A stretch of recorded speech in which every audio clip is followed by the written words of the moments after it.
My name is Coleman Blease, B-L-E-A-S-E, and I'm an Associate Justice of the Court of Appeal for the 3rd Appellate District. And my name is Rick Sims, S-I-M-S. I'm Associate Justice at the Court of Appeal for the 3rd Appellate District also. Wonderful. All right. I am pretty much ready, Justice Blease, anytime you'd like to begin. All right. Well, let me start by saying that it's my pleasure to interview Richard M. Sims III, which I'll comment on in a moment, as part of the Appellate Court Legacy Project, which was instituted by the Judicial Council Administrative Office of the Courts in order to record the personal experiences of individual justices who are retired or about to retire from the court. I understand that you will now be about the 81st in this list, so it's a fairly complete account of the many justices who've served on the appellate courts. So let me first say that I've commented on your full name because you are the 3rd and your father was a junior. Yes. And also a member of the Court of Appeal in the 1st Appellate District. Division 1. Division 1, which is somewhat unusual. So let me start by asking you somewhat about your early period, your early history. Were you born in Marin County? Or? I was born in Oakland, California at Oak Knoll Army Naval Base. My father was in the Navy, 1943, and so I was born in Naval Hospital. Really? And when did you move to Marin County? I think that my parents had rented a house in Marin County when I was born. So I think as soon as I got out of the hospital, I moved to Belvedere in Marin County where they had rented a house. Uh-huh. And did you live at that place throughout your period in Marin County? Oh, I lived at that place when I was an infant. And then my parents bought a house after the war in Belvedere, at the foot of Belvedere Island. Uh-huh. And we lived there until I was through the 2nd grade, and then we moved to Novato in northern Marin County. Uh-huh. All right. And what are, your father was a lawyer and then a judge in Marin County before he went on the Court of Appeal. He was. He was practicing law in San Francisco with a firm of Knight, Boland, and Reardon, and he went into World War II, was in the Navy in World War II in the South Pacific, and came back after the war, and for whatever reason decided he wanted to move to Marin County, and so he took a job in the county counsel's office, assistant county counsel, soon became county counsel. He then was elected district attorney, and in 1952, he ran for and was elected municipal court judge. And in 1952, I was 9 years old, and I can remember going around Marin County campaigning for him in that judge race. And I can remember going to a big parade in San Rafael and having a whole stack of cards that said Sims for judge, and going down the line saying, "Won't you vote for my daddy?" as the parade went by. Is that the point at which you became potentially interested in going into law? No, it was not. But it was an interesting time because it was a time before media had any influence on politics in Marin County. Political races were not advertised even on the radio, let alone television. And politics in those days was all whom you knew, and hi, how are you, and shake hands and go to the whist parties. And it was a very different era of politics, certainly a more personal level of politics, and undoubtedly healthier level of politics than we have now. Mm-hmm. So what kinds of activities did you engage in when you were a young person?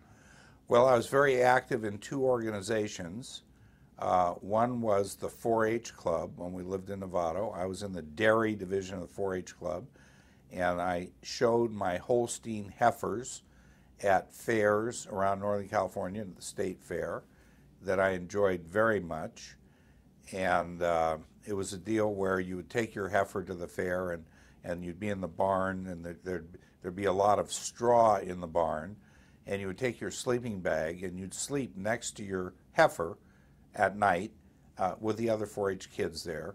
And it was just a lot of fun. We went to the various county fairs around, and so I was active in 4-H, and then active in Cub Scouts, and then very active in Boy Scouts. Mm-hmm. And Boy Scouts was a very important experience to me growing up. And how far did you go in Boy Scouts? I'm an Eagle Scout, mm-hmm. and I actually worked a summer at a Boy Scout camp as a mm-hmm. counselor.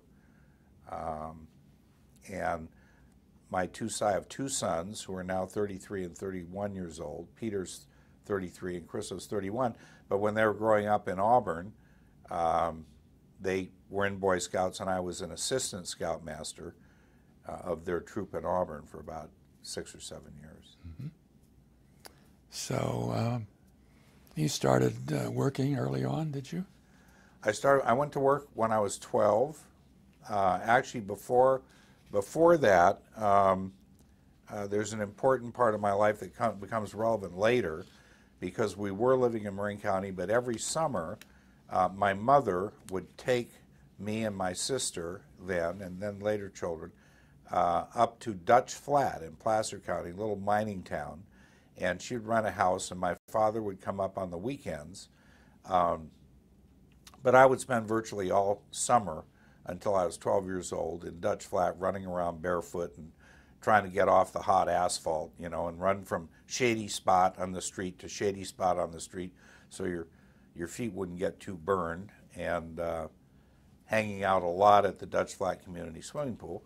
And that was a very important experience to me. And my mother bought a house in Dutch Flat and became kind of a family base for our family. Mm-hmm. But I went to work when I was 12 years old. I went to work in the summer when I was 12 years old at the drugstore in Tiburon called the Corinthian Pharmacy. It was run by two guys who had met each other in the service, in the Army in World War II. Arnold Vasa and Ed Grotnick, two great guys who owned the Corinthian Pharmacy. I went to work as a clerk in the summer, and then I continued working there during the school year, after school. And I did that for about 3 years. Yeah. You went to school in Marin County?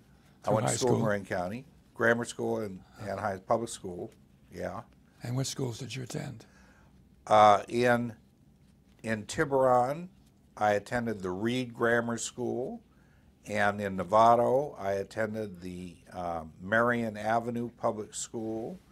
And then my first year of high school, I went to Tamalpais High School in Mill Valley, and then they built a new high school in Larkspur, Redwood High School, and they sent the kids from Tiburon, where I was then living, they sent all those kids to Redwood High School. So I finished my last 3 years at Redwood High School and graduated from Redwood High School.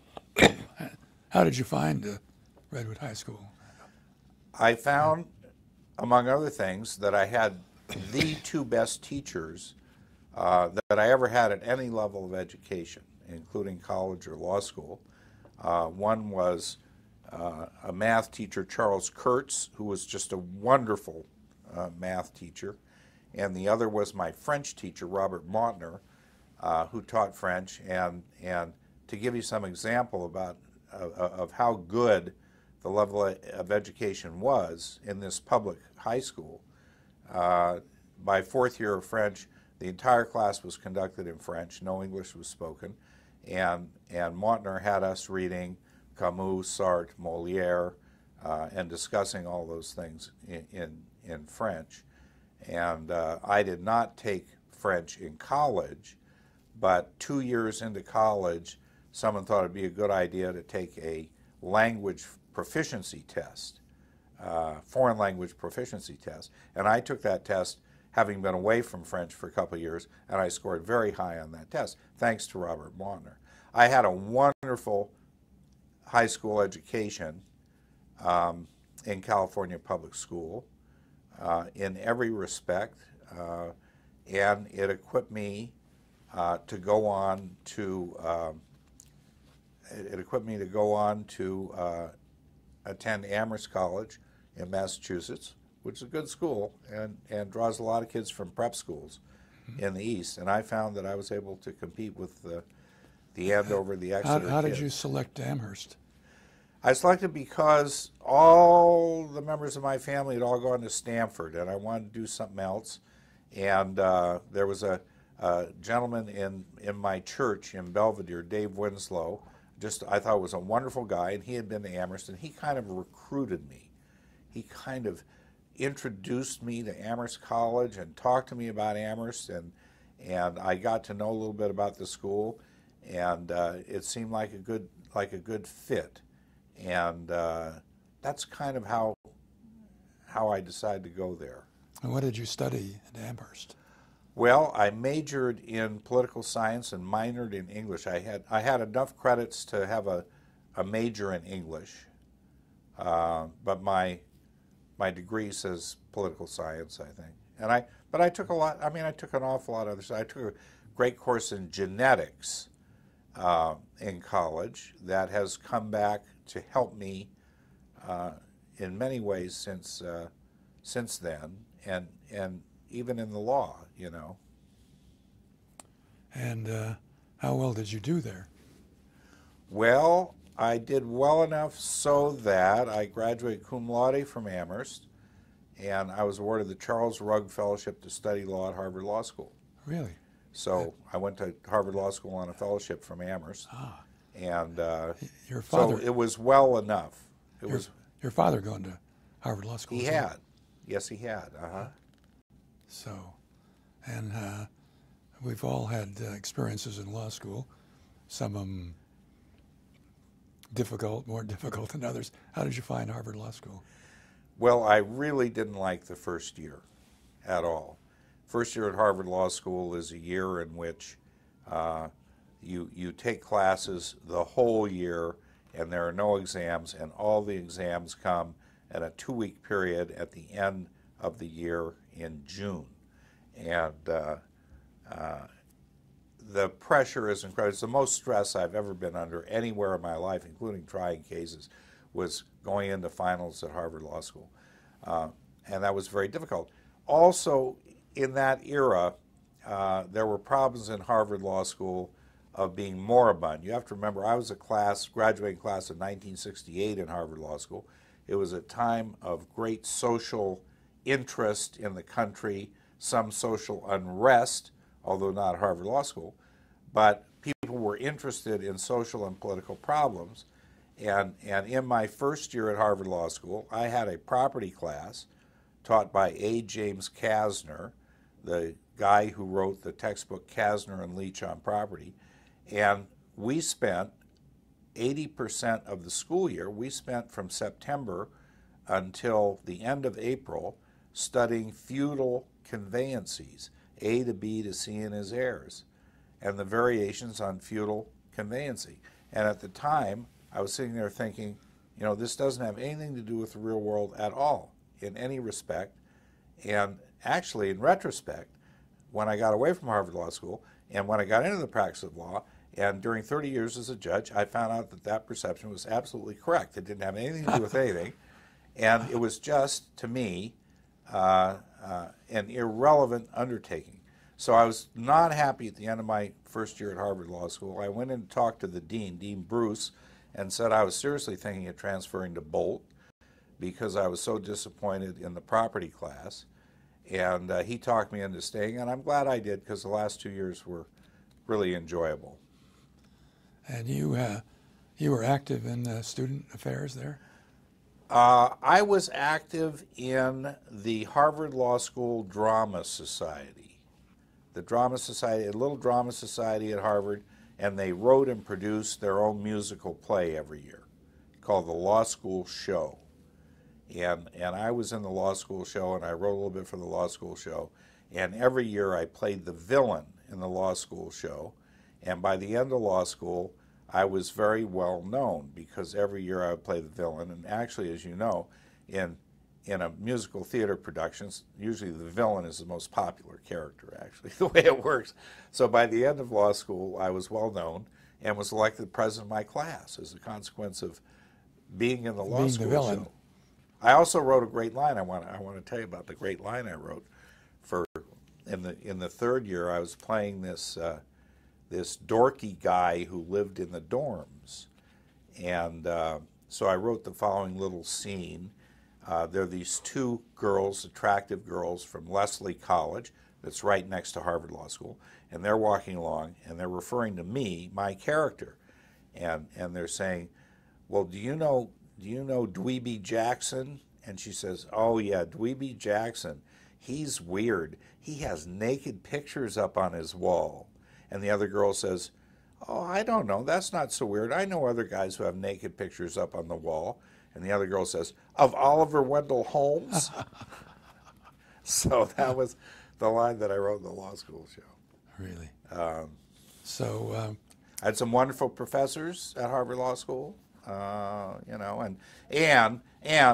the most important thing about Harvard Law School of all, to me, was meeting classmates who were just the most remarkable people, and I'm still in touch with them, and they're just a remarkable slice of people, just smart but interesting and socially conscious and funny, just wonderful Yeah, I find classmates. that an interesting aspect of your life. You really pay attention to people that you've grown up with and known, and you see them fairly frequently, I take it. Yeah, I do. I invest in my friendships. I think that's important. I think it's important to invest in your friendships, and the best friendships are the old friendships because they have all that archaeology to them. So it's particularly important to me to do that, and I make a conscious effort to do that. Earlier this week, I drove down to San Francisco to have lunch with a friend, good friend, that I hadn't seen in a couple of months, and it was too long since I'd seen him, and I called him up, said, "Bob, we got to have lunch because it's been too long." So we had this wonderful lunch. You do the same thing with your extended family, I take it, as well. Well, you have relatives who are in the wine business? Yeah, I do. My cousins run a winery in Sonoma. It's called Goodlock Bunchu Winery. My grandmother was Louise Bunchu, and my cousins run the winery, and it's kind of the centerpiece of our family, that side of the family, my father's side of the family. So when you left Harvard, when you graduated from Harvard, you returned to the West Coast? I did, although it was kind of accidental that I did so. I was in my third year at Harvard. The Vietnam War was going on, and I was very much philosophically opposed to the war, and I was trying to decide what to do about it. And I'd actually done well enough in law school to have gotten a clerkship with a federal judge and gotten a deferment for that. But I had good friends who were going to fight in Vietnam, and I thought, it's too cushy to take a federal judgeship. That's just not right when my friends are going over there and they're going to be on the front lines. And so what I finally, after looking around, I finally decided the right fit for me was to become a Vista volunteer, which was a domestic Peace Corps. And they were putting together a cadre of Vista volunteer lawyers, and the deal was that they trained you, and then they sent you into a poverty community, and you had to live in the poverty community where you worked, and as a lawyer. And I was paid at that time $196 a month to do that, and I did that. And we trained in Denver, Colorado, a group of 40-something, maybe 44 guys, and I say that advisedly because there were no women in our training class, but trained to be Vista lawyers. And I remember hooking up and making friends with a guy from New York, Tom Rafalski, who was a lawyer from New York and was a good spirit. And part of the Vista training in Colorado was that they gave you 25 cents and they put you out on the street and they told you, okay, you have to go survive for 24 hours with 25 cents. And so guys from the training class were going and sleeping in the bus station, you know, and getting some newspapers and sleeping under park benches. And Rafalski and I started putting, you know, two and two together, and we went to the University of Denver. We found the University of Denver, and we found some girls, and the girls took us to a party, and so we went to the party, and we had this great time at the party, and we got to sleep on the couches, and the next day we went back to Vista Training Center and met all these guys who had Still had the 25 cents. still had 25 cents, yeah. Met a lot of guys who slept on park benches. Okay. Well, when you left Vista, where did you go? Well, I want to talk a little bit about Vista. Okay. Before we pass that. I mean, Vista had been the most important experience of my life ever. I was a year and a half in Vista, and I got assigned. I got selected in a Vista draft by a guy named Chick Tooker, who was in the EOC office in San Francisco, and he put me in San Francisco, south of Market, and which was Skid Row, and assigned me to the San Francisco Neighborhood Legal Assistance Foundation, Central City Office, which is on Skid Row. And I found a little apartment, no heat, lots of cockroaches, on Tehama Street, half block from 6th and Howard. And I lived there for a year and a half, and I worked in the Central City Office. And there were a couple things that were really interesting about that. One, of course, is that all of a sudden, I grew up in Marin County, which is one of the most affluent parts of the world. All of a sudden, I was in really a serious poverty community with a very high rate of alcoholism and very poor people and lots of problems. And the other thing was, I was working in the Central City Office of Neighborhood Legal Assistance Foundation, and with the exception of one other lawyer who was a great influence on me, Howard DeNike, taught me a lot about practicing nuts and bolts of practicing law when I was starting out. Howard and I were the only straight people in the office. Everyone else in the office was gay. The secretaries were gay, all the lawyers were gay. And for me, you know, I'd never been around a lot of gay people before. And it was an introduction into the San Francisco gay community, into the social relations of the gay community, the power structure of the gay community. So it was a very, you know, that was very, very interesting. And I do want to tell one story about being in Vista, because it's a story worth telling. There was a time in 1969 when the Oakland Police Department raided the Oakland Black Panther headquarters in Oakland. There was a shootout, and I think one or more officers were killed, and about 4 Black Panther Party members were killed. There was a Black Panther headquarters in San Francisco on Fillmore Street, and the word went out immediately after the Oakland shootout that somebody connected with the Panthers was looking for volunteer lawyers to go to the San Francisco Black Panther office and be there in case of a confrontation with the police, so that you could mediate the confrontation and calm it down and prevent the kind of bloodshed that had happened in Oakland. So I volunteered. As it turned out, I was the first one there, and I took a bus from south of Market. I didn't have a car in Vista. I took a bus from south of Market with my sleeping bag and made my way to Fillmore Street, made my way to the Black Panther headquarters, and knocked on the door, and this little peephole opens, and I said, I'm the lawyer who's supposed to be here, and I get in to the Black Panther headquarters, and there's this young guy there, probably about 17 years old, on a desk, you know, and he says to me, are you really a lawyer? And I said, yeah, I'm really a lawyer. And he says, he wants to know how to go to law school, how to get to law school. I thought that was pretty neat. So he and I had this talk, and then these 2 older guys came and took me up some stairs and around a catwalk to the front of the building, and we got up there, and I realized that the entire interior of the building was sandbagged. And this catwalk was up there, and it had gun ports in it, and then there were these sandbags. And they pointed at the floor on the catwalk, and they said, that's where you're going to sleep, you know. And I thought, oh, I think I know what this is about, you know. I mean, if there's a shootout, I think I know what this is about. And so I put my sleeping bag down, and I lay down on my sleeping bag. And, of course, you know, if I slept 5 minutes, I don't remember. I mean, I just lay there all night. But no one attacked the Panther headquarters. In the morning came, and some other lawyer was my replacement, and came, and I got back on the bus and went down south of Market again. But it was kind of indicative of a very dicey time in the country.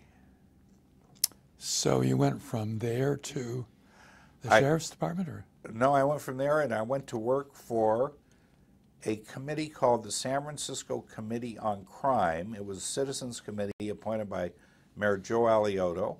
The co-chairmen were two prominent lawyers in San Francisco, Moses Lasky, one of the great lawyers of that era, and Bill Orrick, who later went on the federal bench of the famous Orrick law firm, became federal district judge Bill Orrick. They were the co-chairman of the committee.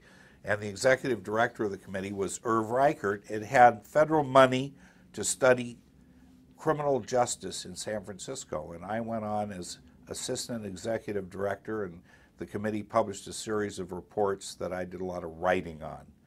And so I did that for almost 2 years. And then Richard Hongisto got elected sheriff of San Francisco on a reform platform, came in 1972, and I went to work as general counsel for the San Francisco Sheriff's Department in the Hongisto administration, which I did for a year. I worked hard on establishing for the first time in the jails a disciplinary system for inmates that had some due process, some minimal due process to it. And we did that, and Hongisto put it in, and I can tell a good story about that. Hongisto was sheriff. He was kind of an eccentric guy. He was an absolutely brilliant guy. And I was home at my apartment one night about 10 o'clock in San Francisco. I get a call, and he always said, "Hey, how you doing?" And he said, "Hey, how you doing?" And I said, "I'm okay. I'm about to go to bed." He said, "Hey, listen, I've got a problem." And what had happened was that he had a date with a girl, and he had taken his date in to show her the jail at the Hall of Justice. And they had done a routine search on his date as she went into the Hall of Justice, and they found a bunch of marijuana in her purse. And so they had busted her.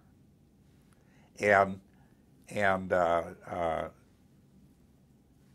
she was under arrest, and somehow there were reporters who had gotten news of this, and the reporters were there, and Hongisto said, "You got to help me. We got to get her out of here." So I said, "Okay, I'll see what I can do." And I called at that time, municipal court judge with which I had a relationship actually from the crime committee, and said, "You know, I need some help. I just need an OR release for this girl." And he said, "Yeah, I'll phone it down there." So we got an OR release for the girl. I went down and got her out of the jail, went down a back elevator, put her in my car in the basement of the Hall of Justice under a blanket, and drove her out of the Hall of Justice, took her to my apartment. She stayed for a couple of days in my apartment in San Francisco, and that was the story of representing the Sheriff's Department and Richard Hongisto.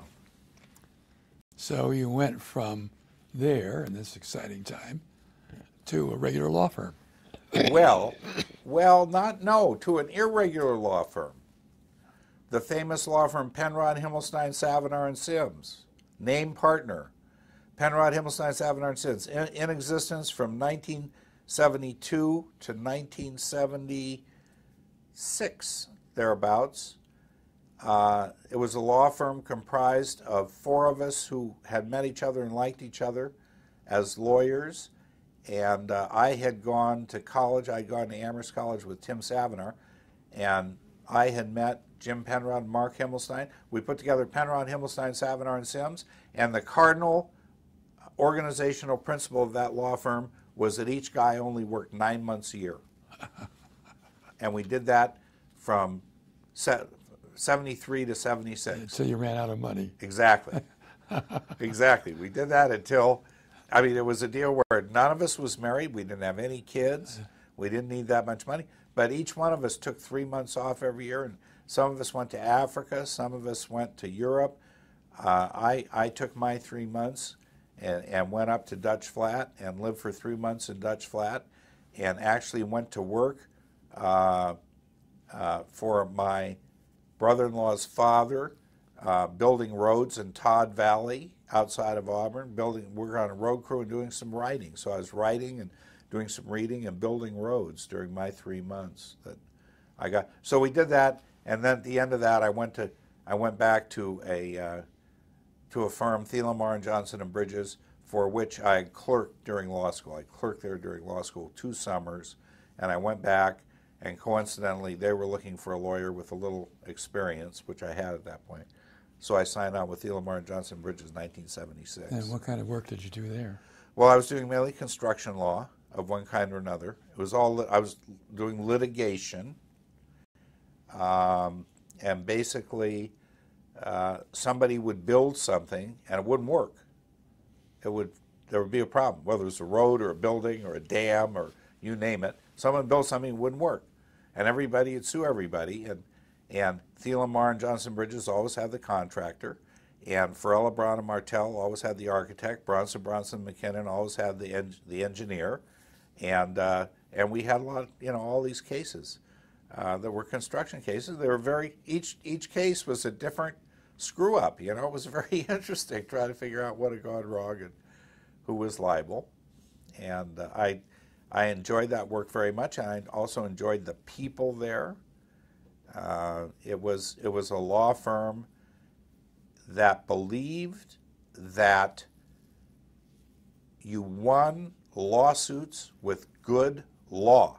They really believed in the law. They really believed that if you could make the legal argument that was a sound, that you would win. They believed that more than knowing the judge or making good with the jurors. Right? They just believed in good law, and that's a wonderful way when you're starting out practicing law. I mean, that's really a wonderful environment to learn to practice law in. I know you did exactly the same thing. You had exactly the same experience with your approach to the law. That you won cases with good law. Yes. Yeah. And somewhere along the line, you met Gigi Carroll. Yes. Well, I'd gone to first grade with Gigi Carroll in Belvedere, and then I went to public school, and she went to private school, and I was working for Hongisto, Sheriff Hongisto, in '72, and she was a photojournalist who hooked up with National Magazine. She was taking photographs for Newsweek and blah, and she had a job for Esquire magazine. And there was a guy named Ron Rosenbaum who was writing a story on jails. And so he wanted to talk to me, and Gigi Carroll called me up and said, "Do you remember me? We went to first grade." And I said, "Sure, I remember you." She said, "Let's meet at some bar with Ron Rosenbaum. He wants to talk about jails." I said, "Okay." And we walked into the bar. I walked into the bar, and there's Ron Rosenbaum, and there's Gigi Carroll, except she was different from the first grade. She was a young woman. And so we hit it off and started dating, and we got married in 1974.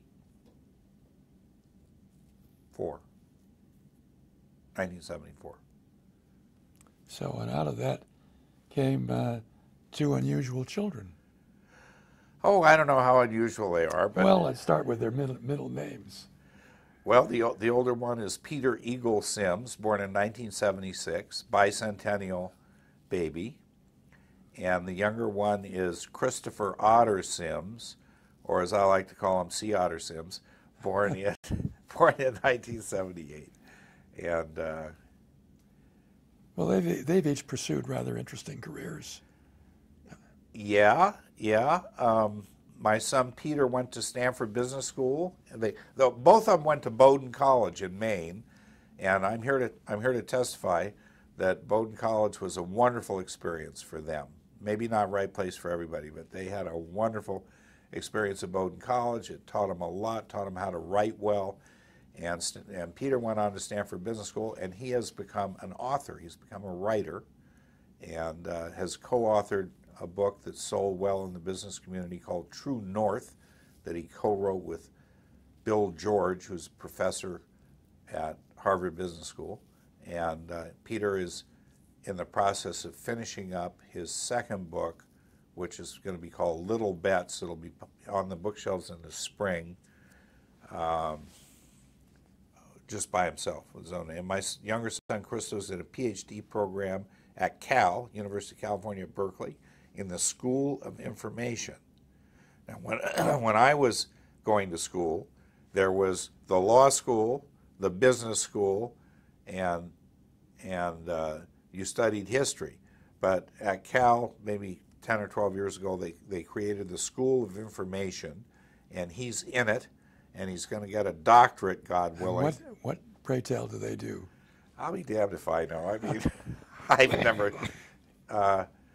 They study emerging technology and how it affects the way people live. And my son Christo is on a project this year collecting data for his thesis, and he's on a project in Manhattan where the MacArthur Foundation, the Genius Grant people, have funded a project in an elementary school where they're taking cutting-edge technology, hot media technology, and applying it to see if they can teach kids more about history, math, English, using new technology. And Christo is studying that. He's studying the 6th grade. He's gotten to be very close to the kids and to their parents who are part of the study. And he's very interested in this stuff, and so, great. Neither one of them ever wanted to be a lawyer. And why do you think that's? My grandfather was a lawyer. My father was a lawyer. I'm a lawyer. Neither one of them wanted to be a lawyer. I don't know. I mean, well, they probably watched what you did. They probably watched what I did. Yeah. Well, somewhere along the line, you must have met Jerry Brown or his surrogates. No, I have only met Jerry Brown on 2 occasions in my life, both of which were at political dinners. That's the only connection I have with Jerry Brown. Well, how did you? I do have a substantial connection with J. Anthony Klein. And Tony Klein. Where did you meet Tony? I met Tony when I was a Vista volunteer lawyer, and I was involved in a big lawsuit that involved south of Market, where I was stationed. And the lawsuit involved the emerging construction of the Moscone Convention Center. And what was going on is that the Redevelopment Agency of San Francisco was taking a lot of money under the Federal Housing Act to build the Moscone Convention Center, and in the process they were going to tear down 10,000 units of housing.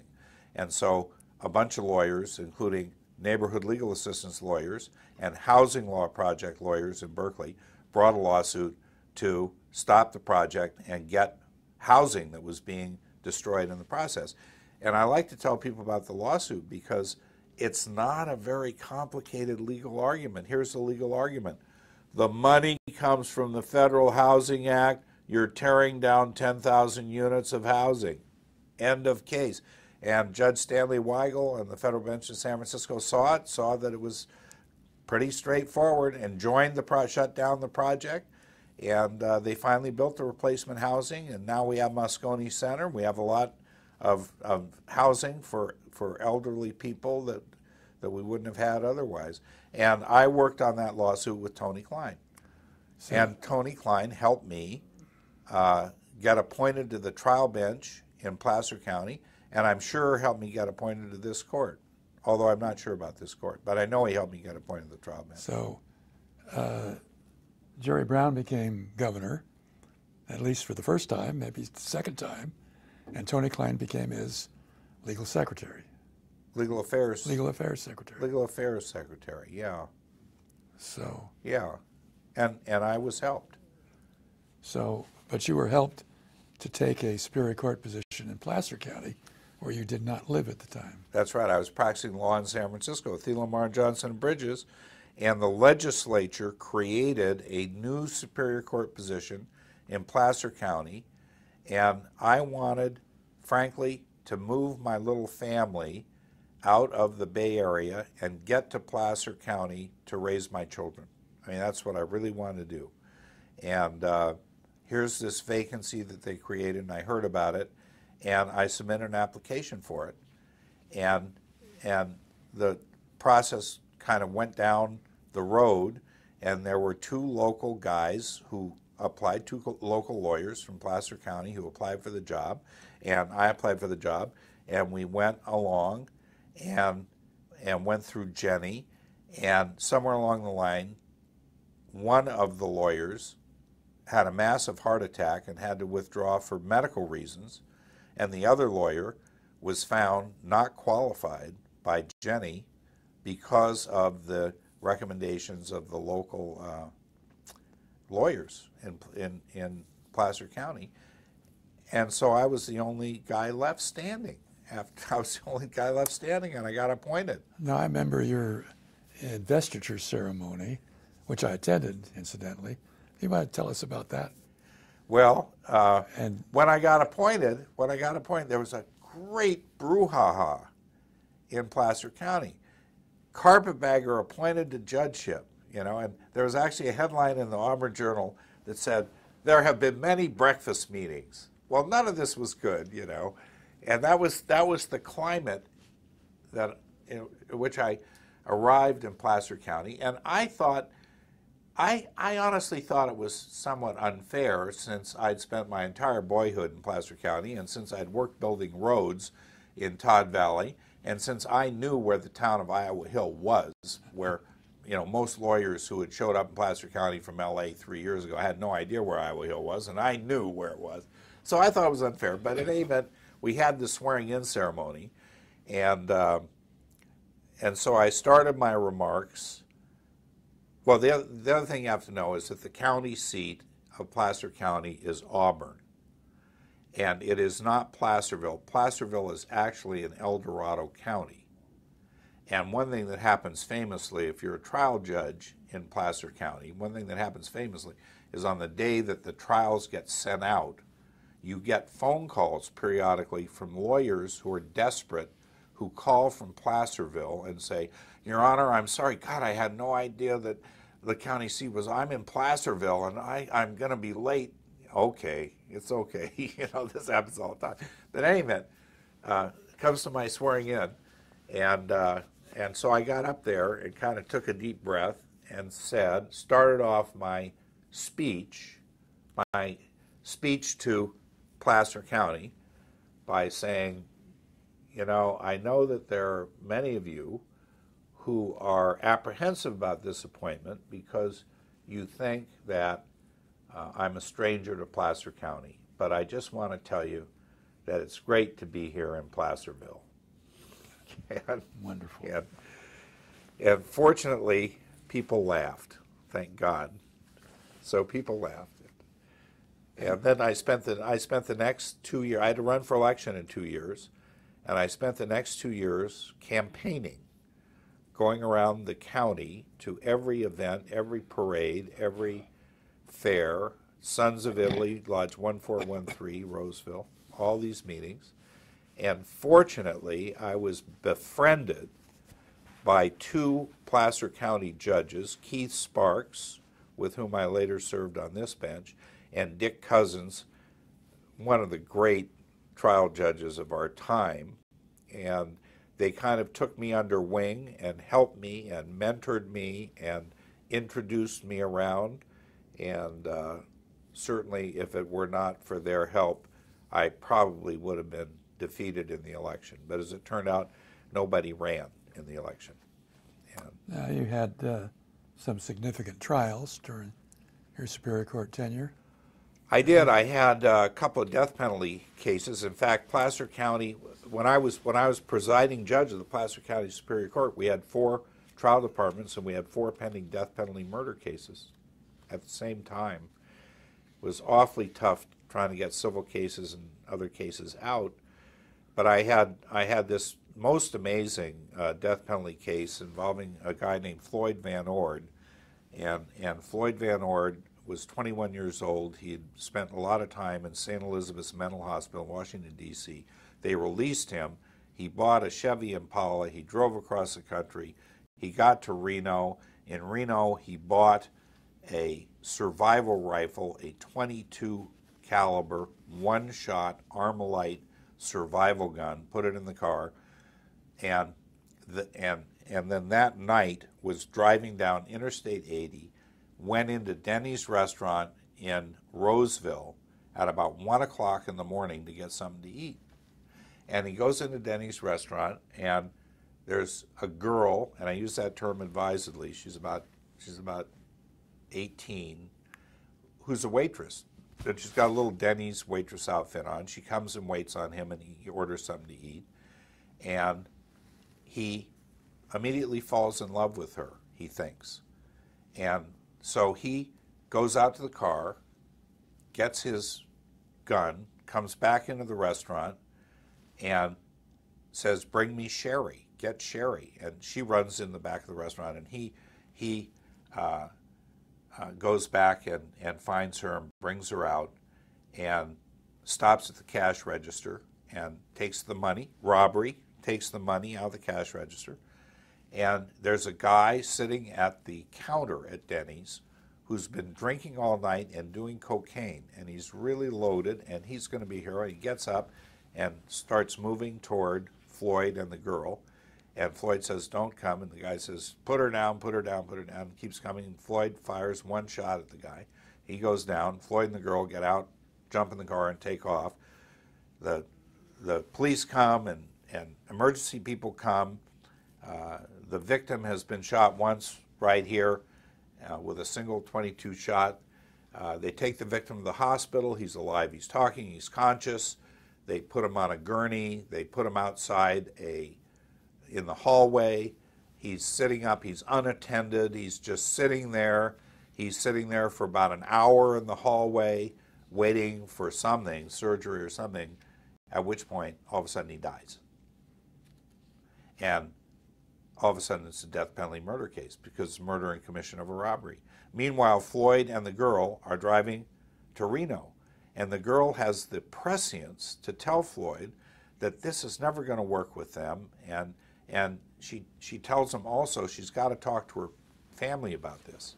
And she talks to Floyd about this and talks Floyd into taking her to Reno Airport. Floyd drives to Reno Airport, never touches her, buys her a ticket so she can fly to San Diego to visit her parents, and puts her on the plane with the ticket, and she gets on the plane, still in her Denny's outfit. She gets on the plane and goes, "Oh my God," and notifies everybody. Meanwhile, Floyd gets in his car. They pick him up. 4 miles from the airport, no resistance, and they arrest him. And he's in trial in my court in a death penalty jury case. It goes for about 2 months. And near the end of it, I realized, I'm sitting there as a trial judge, and at the end of it, I realized, this is a bad deal, because if the jury comes back with death, and, Placer County is a hard-nosed county, but if the jury comes back with death, I'm going to have to set it aside. This is not a death penalty murder case. It just isn't. This guy never touched her. He takes her, he puts her on the plane. He's fired one .22 shot that hits the victim in the shoulder. This is not a death penalty murder case. Technically, it's a murder in the commission of a robbery, but this just isn't.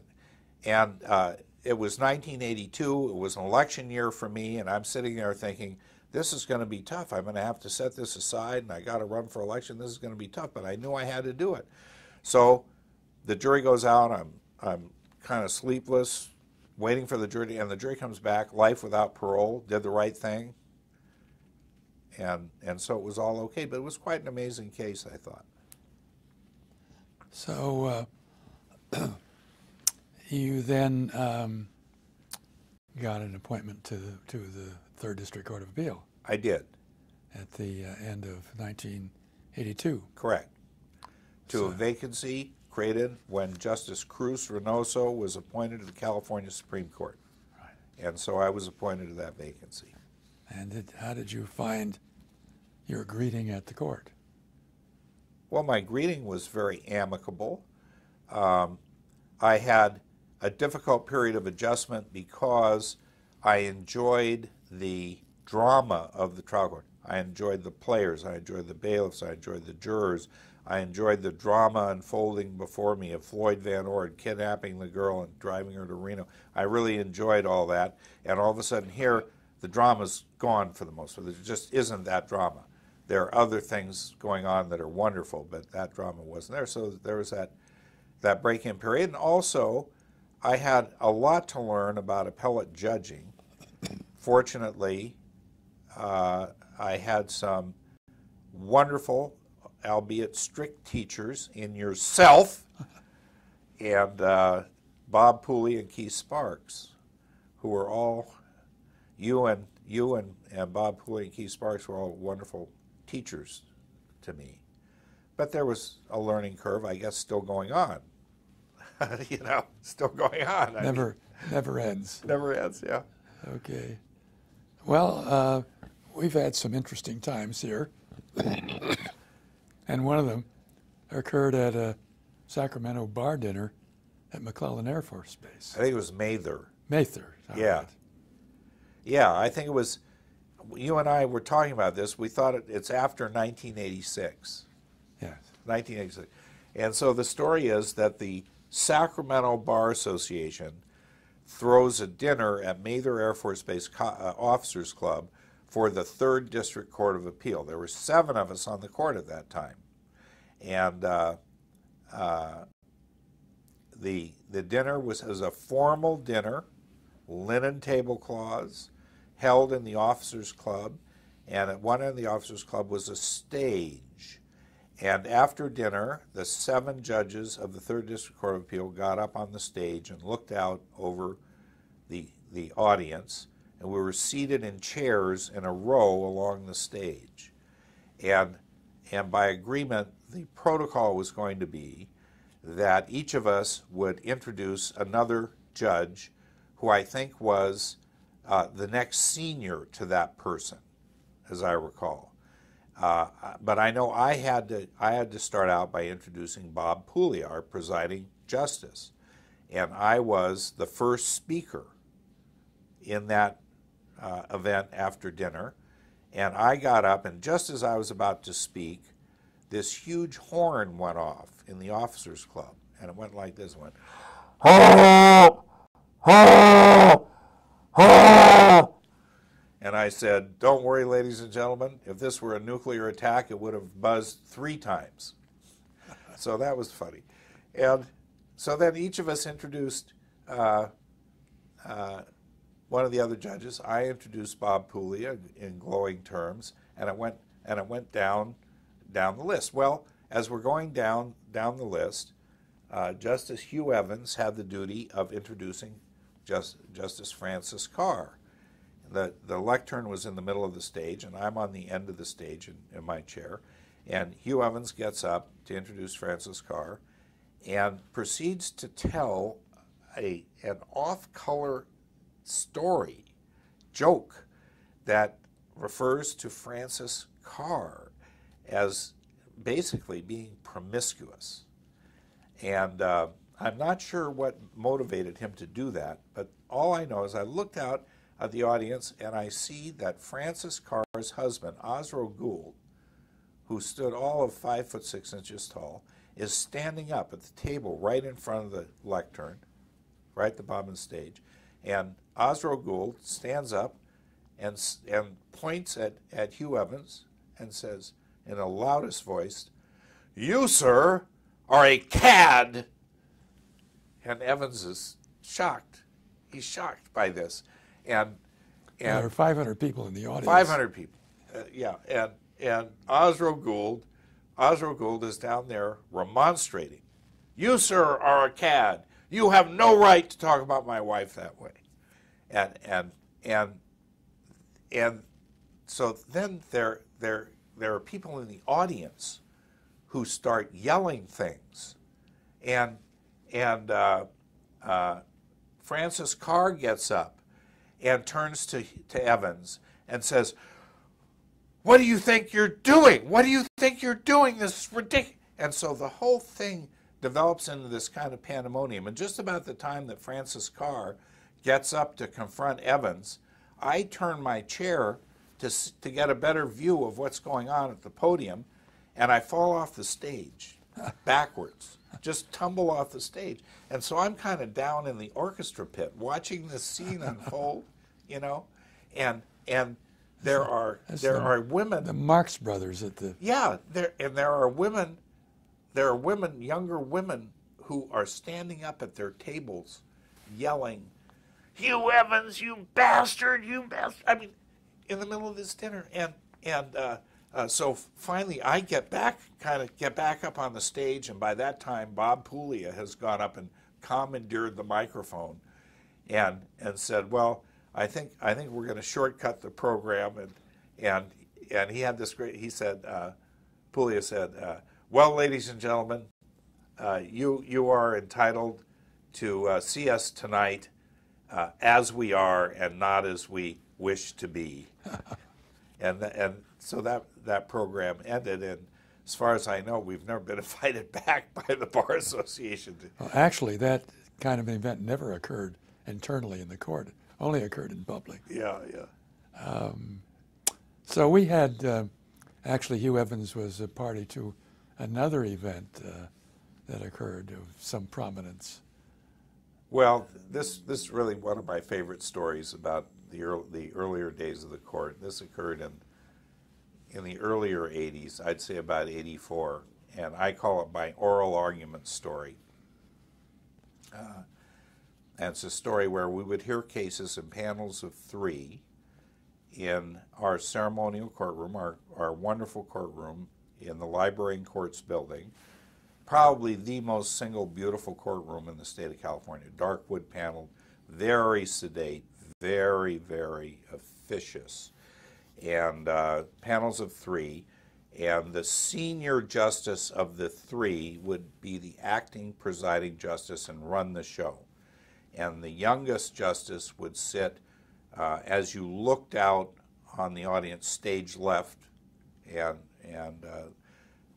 we would enter the stage from a hallway that was over here, stage right. And we're hearing this case was a criminal case, and it had been assigned to Hugh Evans, and the acting presiding justice was Ed Regan, who was in his, by that time, at least 75, probably a little older than 75. And he was the acting presiding justice, and I was over here. We're hearing oral argument, and an issue came up in oral argument that the parties had not had the opportunity to brief. And so the appellant's lawyer said, "Well, could I have 30 days to brief that issue?" And Hugh Evans said, "Yes, that'll be fine, and the Attorney General will have 30 days to respond." At which point, Ed Regan, sitting in the middle, turned to Evans and said, "I'm the acting presiding justice, and that's the job of the acting presiding justice to assign the times." At which point Evans, I could see, was turning red and kind of grimacing, and he said, "Well, Mr. Acting Presiding Justice, may we please take a recess?" And Justice Regan said, "Well, certainly we'll take a recess," at which point we all get up and start moving toward the exit hallway. And Evans is first, and he opens the door to the hallway, and Regan is behind him. And just as Regan gets in the hallway with the door still open, Evans says in an extraordinary loud voice, "Listen, you fucking old fart. If you ever do that to me again, I'll kick your ass." At which point this echoes through the courtroom. And I'm in the middle of the courtroom. I'm still making my way toward, and I look out at the courtroom. You know, people cannot believe that they've heard what they've just heard, you know.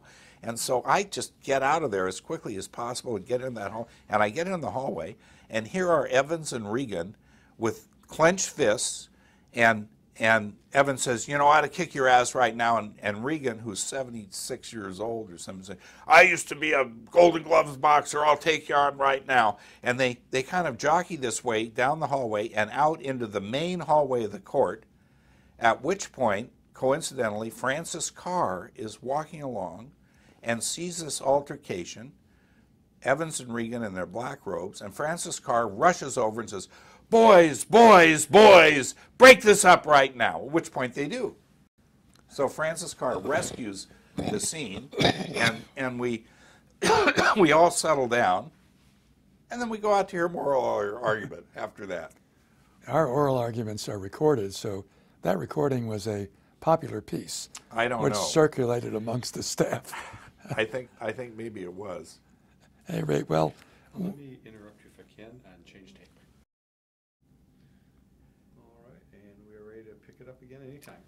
so you mentioned Francis Carr was one of our justices here for a long time. A wonderful person. Why don't you tell me a little bit about that? Well, Francis Carr grew up at a time when the ethnic composition of people who were migrant farm workers was different than now. It was more diverse, an earlier time, and her parents were migrant farm workers. And she grew up in a family of migrant farm workers, and they would move with the crops from place to place. And I think that Francis Carr went to an extraordinary large number of high schools in California. I forget, she told me once that she'd been something like 17 or 18 different high schools to get through high school in California because her family was moving. And so she came up tough and hard, and she was one of the pioneer women in the Sacramento legal profession. And on the Sacramento court, I think you mentioned that she was only the second woman ever appointed in Sacramento. After Annette Adams. After Annette Adams.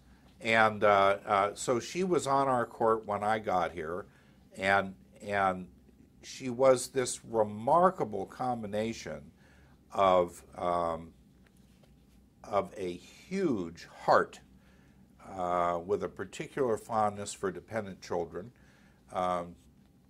but someone who had been in the trenches as a lawyer. She had been slugging it out with the men lawyers, and she was tough, and she was a very good lawyer in her own right. She was very, very careful, very exacting.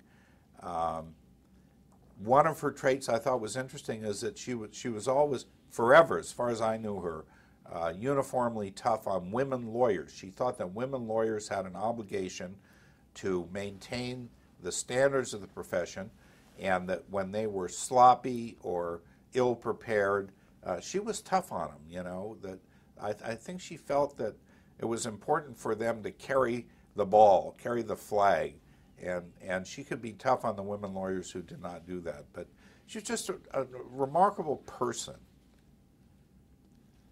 And her husband, Osro Gould, was as well. Yes. They're an interesting pair. Yes. Yes, they were very, very much in love with each other. You know, Francis Carr was a good 8 to 10 inches taller than Osro.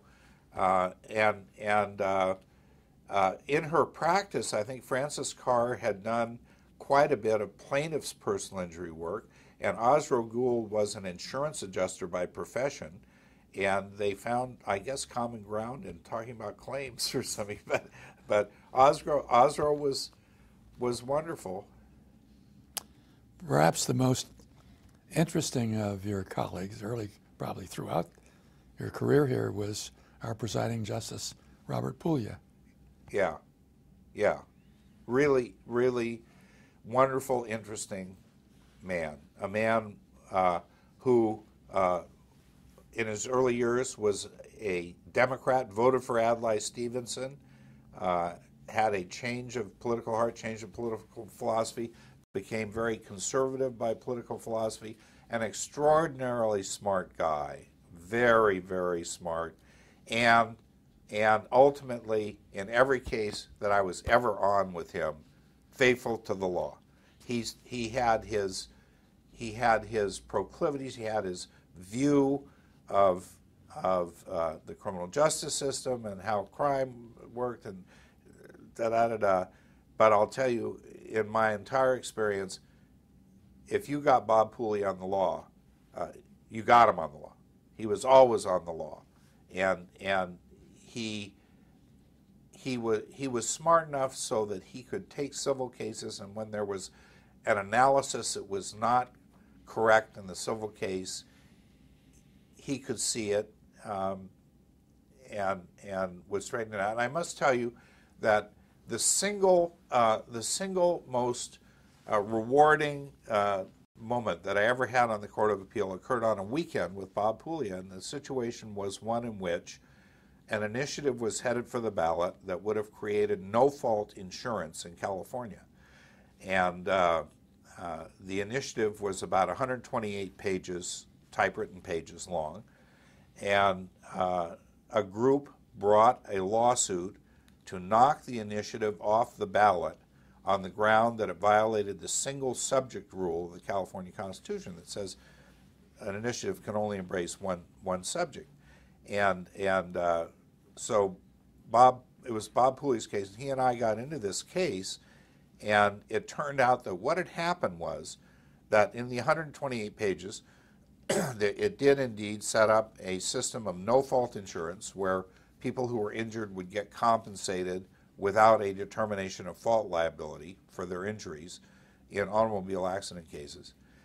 And right in the middle of the 128 pages, in a paragraph, was a provision that said something like, notwithstanding any other provision of law, no law shall require any insurance company to report any political contributions that it makes in the state of California. Well, would you ever think that by voting for a no-fault insurance initiative that you would insulate the insurance industry from FPPC reporting requirements? Would anyone ever think that? And Pooley and I were totally in agreement that this was really a sleeper pill, a poison pill in this thing, and we didn't like it. Neither one of us liked it. And so he and I came down to the Library and Courts building and spent a weekend drafting an opinion, kicking the initiative off the ballot for violation of the single subject rule. And he took the first draft, and my chambers was almost right next to his, and it would come over to me, and I would fool around with it and go back to him, and we worked Saturday and Sunday, and by Sunday afternoon we had an opinion. And I forget who the third judge was on the case, but it was a unanimous opinion, and we filed the thing, kicked the thing off the ballot. It's a published opinion, one of the few opinions in the state of California that actually kicks an initiative off the ballot, and a leading case still on the single subject rule.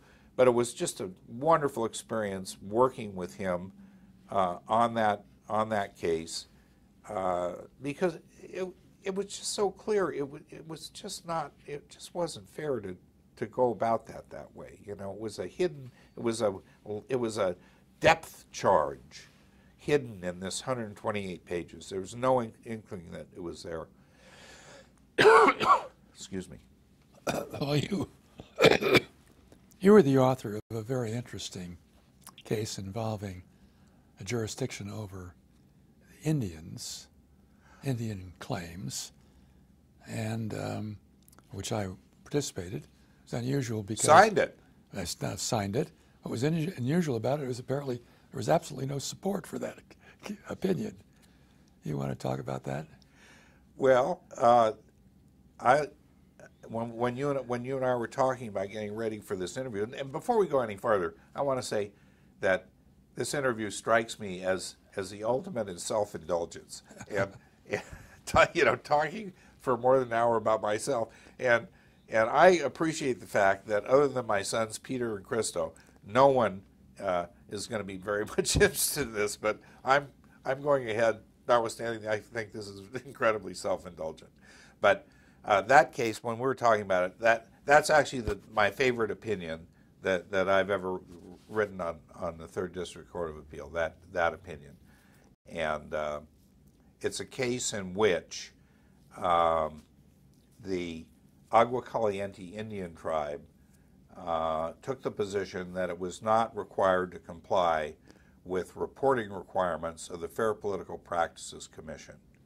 In several respects, the most glaring of which was that in a single year they had given over $7.5 million to California politicians, and then taken the position that they didn't have to report their donations. They also took the position they didn't have to report lobbying requirements to the FPPC. So the FPPC sued the tribe to make them comply with these reporting requirements for political contributions and lobbying practices. And the Indians, the tribe, filed a motion to dismiss for lack of jurisdiction in the trial court on the ground that they were a sovereign Indian tribe, and the doctrine of tribal immunity shielded them from this suit by the FPPC. And the trial court denied their motion to dismiss, and the tribe took a writ petition to this court. We issued an alternative writ, and then I wrote the opinion denying the writ, which meant that the FPPC could sue the tribe. And it's my favorite opinion because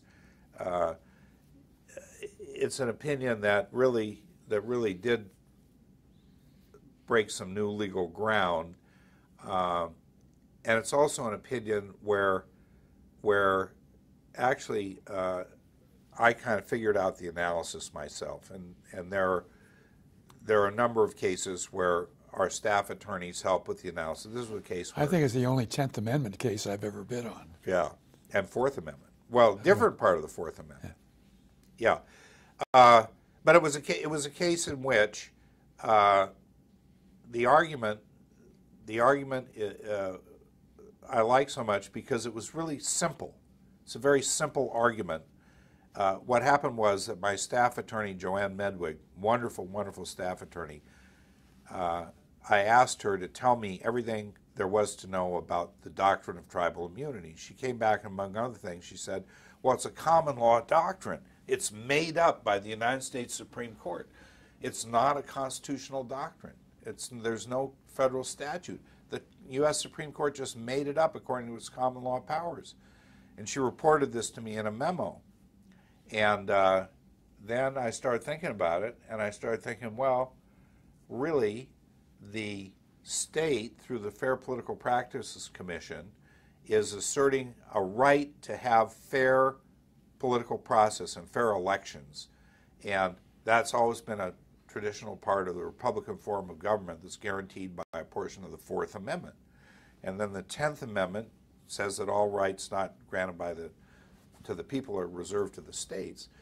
And so the argument that became obvious to me and simple, which is why I liked it so much, that the kind of elegance of that simple argument where you say, yeah, this was that the state's right to protect its Republican form of government, which is a constitutional right, trumps the common law doctrine of tribal immunity. It's just a common law rule.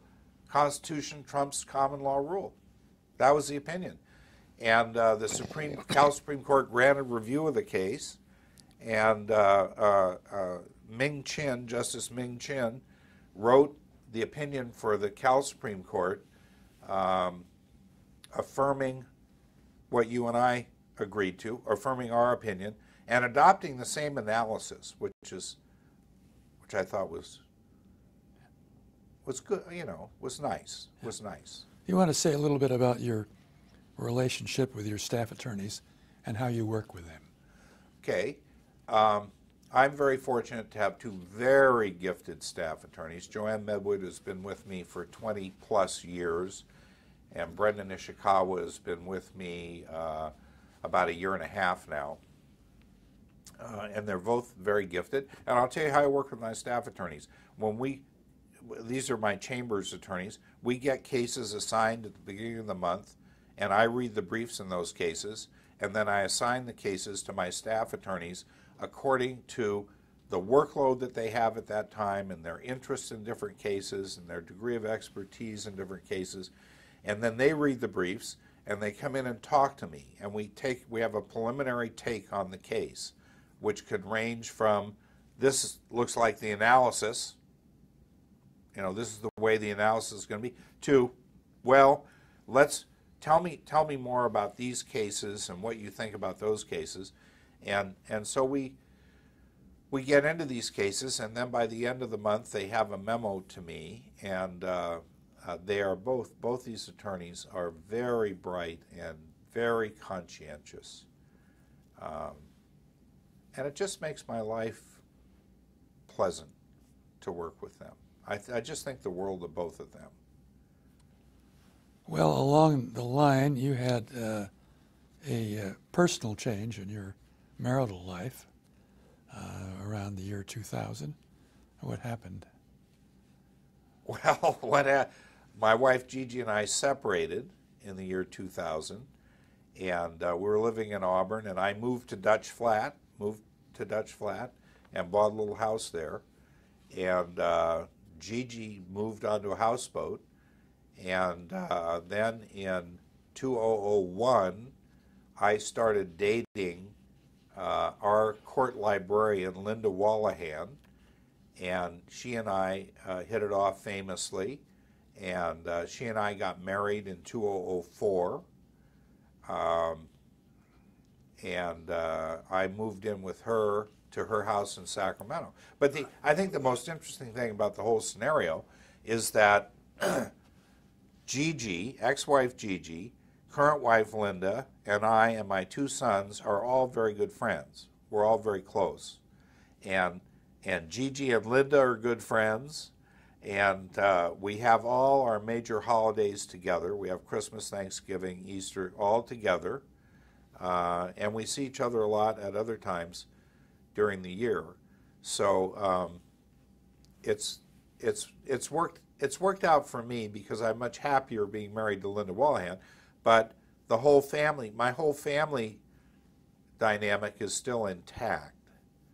And I don't know, people say it's unusual. I don't know how unusual it is, but I'm glad I think it's unusual. I'm glad it works that way. Yeah. Well, you're about to retire. It'll be a great loss for the court, may I say. I think there are a lot of lawyers who would disagree with you. I have personally enjoyed all the 28 years of our association, and I will dearly miss that. But you have some elegant plans, or some plans about how you're going to live your retired life. So tell us about that. Well, before I get to that, let me return to a theme that I did mention that went by pretty fast, and that was the degree of education and mentoring that I've gotten from you and Bob Pooley and Keith Sparks. I mean, I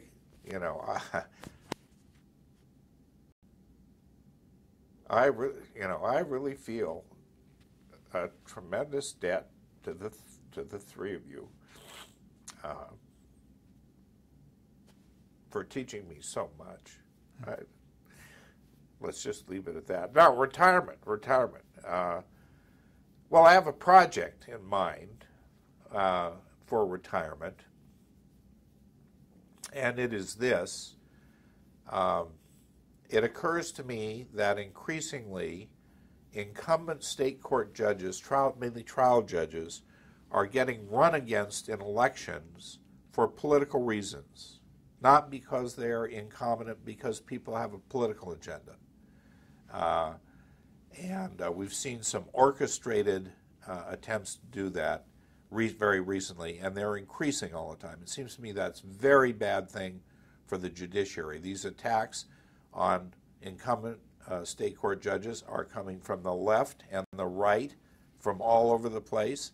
And so one thing I want to do, a project that I have in mind when I retired, is to form a political action committee. And it's going to be called the Committee for an Impartial Judiciary. I originally thought it was going to be called the Committee for an Independent Judiciary, but I recently talked to a professor in the political science department at Sac State who said they'd done studies, and people don't like independent judges, they like impartial judges. So it's going to be a Committee for an Impartial Judiciary. We're going to form a political action committee, a real one. I'm going to recruit retired judges and lawyers throughout the state to be on this committee, and we're going to go out and we're going to raise money. And when these political attacks come along on incumbent judges, state court California judges in elections, we're going to dump dough into those elections on behalf of the incumbent and support them. Well, there we are. The end of a career. You have to go on the court, for which I am sad. But anyway, there it is. Okay, there it is. Enough is enough.